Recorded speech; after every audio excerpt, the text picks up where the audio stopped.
A mission monitor is based off of Mace's web server capability. It is not separate software. It is content that you put in Mace. It is vanilla JavaScript, CSS, HTML. All the code is available there to scan, but it is not a separate application. It requires Mace to run. So if you're not an existing Mace customer or you're not interested in buying Mace, this is not the product for you.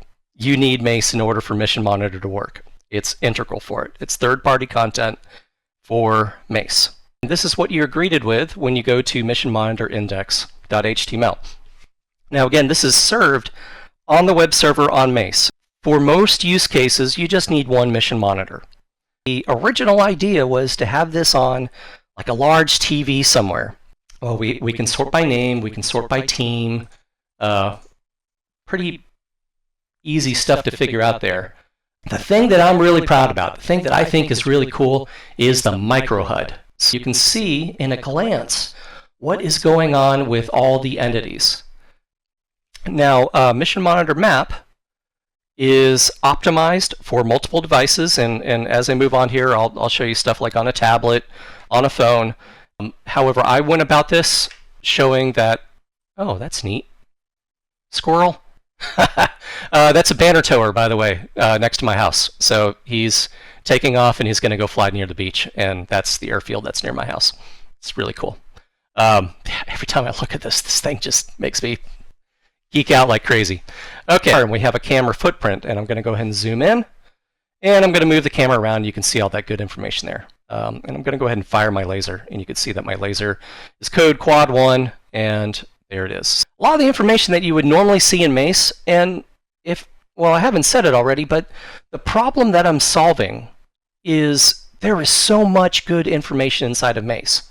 And the thing that I've run into over the years is that people that are managing the mission, they're not getting the most out of Mace. Like, Mace is an awesome program, and there's so much stuff going on there, but there's only one screen. From my experience with RPAs and how they used Mace, I realized that I needed to make a version of Mission Monitor Map that was a little bit more structured for those that are providing sensor training. But you can see that Dan 1 and Quadcopter 2 are within the sensor footprint for this area. And you see that it's starting to build that little color there as we're staring at the range. Here we are getting a live update of pretty much all the flight information that you need for this A10. You can see a difference between where the azimuth is for the target and the camera as I move the camera around, and you can see. And we have a HUD that is ground specific. So I have my phone here, and I plug in some X-Real glasses into them and punch up the website, and then inside of my HEMX, well, it becomes a HEMX. Inside of my X-Real glasses, I can look through them and see armor, whatever IG I'm working with, and I get an overlay of this information here. Tablet in front of you, it's tracking your face, and as you move your head, it'll actually work like a HEMX, so you can actually get the bearing based off of your aircraft heading, all that good information. It'll actually disappear when you look forward and show up when you look off to the side. So that's on the roadmap of features that I want to add, but a stack view. So this is a 3D view of the mission, and it is optimized for joint fires. Fully 3D view, but when it boots up, it's originally orthographic, looking straight down. Button of my mouse and tilt it, and now we get a three-dimensional view of everything. As I mouse over, you can get flight information. And there we go. It comes in for a show of force, and he should pull up and go back to an orbit.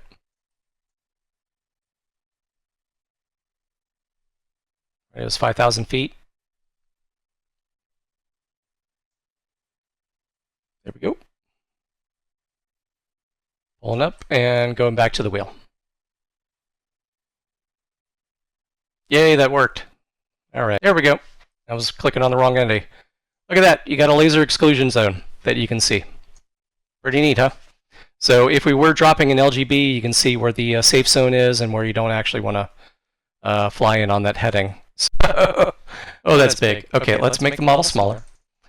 So we can see that we have like most of the Panhandle, Florida here now that we've zoomed out. So this is a nice, theater-sized view of everything that's rendering. First, I'm going to add a CRC. I'm just going to put that out on the island south of me here. So I've got a CRC, and then I'm going to put in a TPS 75. Oh, they got an 80. I wonder if I should use that in the future. Yeah, there's like a TPS 4 I see in my morning walks, and it's about in that spot. Okay, so we put that down. Watch what happens next. This is going to be pretty cool if it works. Yeah, there we go. All my ADS-B traffic is now showing up via that entity. So here's what's really cool, guys. Here's what's really neat. So this is based off of what Mace is simulating. So what I've actually seen is two F5s take off from Eglin down the road from me, and due to the fact that their ADS-B is coming out, the entities are in Mace, so Mace knows those two entities are there, but the radar is resolving both of them as one entity because they're within the pulse duration that we're simulating with that radar. So what ends up happening is that Mace only posts one J3 instead of the two aircraft, which I think is really amazing. And as the aircraft fly away from the radar or go out of range or down below the horizon, even though my ADS-B might be picking it up and Mace is still perceiving it, the radar that we're simulating isn't anymore. I think that is really neat. To do is a range and bearing from the bullseye, and you can show where everybody is relative to each other. If you want to check out more, go to defiantxr.com, mission monitor. Wow, I built this. So cool.